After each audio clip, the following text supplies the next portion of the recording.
Əslində çox önəmli bir qərardır. Beləliklə, Respublikanın müxtəlif şəhər və rayonlarında müvəqqəti məskunlaşmış 15 ailə Xocalı rayonunun Ballıca kəndinə yola salınıb. 68 nəfərlik köç karvanı yaşayış məntəqəsinə çatıb və onlar artıq təmir olunmuş yaşayış üçün ən yüksək standarta cavab verən mənzillərlə təmin ediliblər. Kəndə qayıdan ailələrin məşğulluq məsələləri də diqqətdə saxlanılır. Onların dövlət orqanları və özəl sektor tərəfindən işlə təminatı həyata keçirilir. Ballıca kəndində 811 nəfərdən ibarət 172 ailənin daimi məskunlaşması təmin olunub. Kəndə keçmiş məcburi köçkün ailələrin köçürülməsi prosesi bundan sonra da davam etdiriləcək.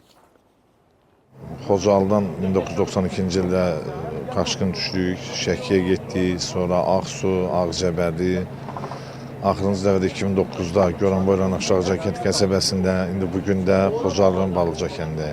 Bugün lap yaxşı, fəxrlə qürur duyuruq ki, bugün öz torpaqlarımıza gəlmişik.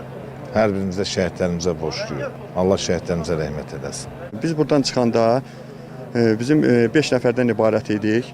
Mənim şəxsən 5 yaşım vardı. Bütün əziyyətləri o qanlı qadalı günlərdə şəxsən özümün göz qabağındadır. Amma bugünkü günümüz üçün biz vətənimizə qayıtmışıq. Bugünkü günümüzə şükür, sevişdik. Artıq bundan gözəl sevinç mənim üçün ola bilməz.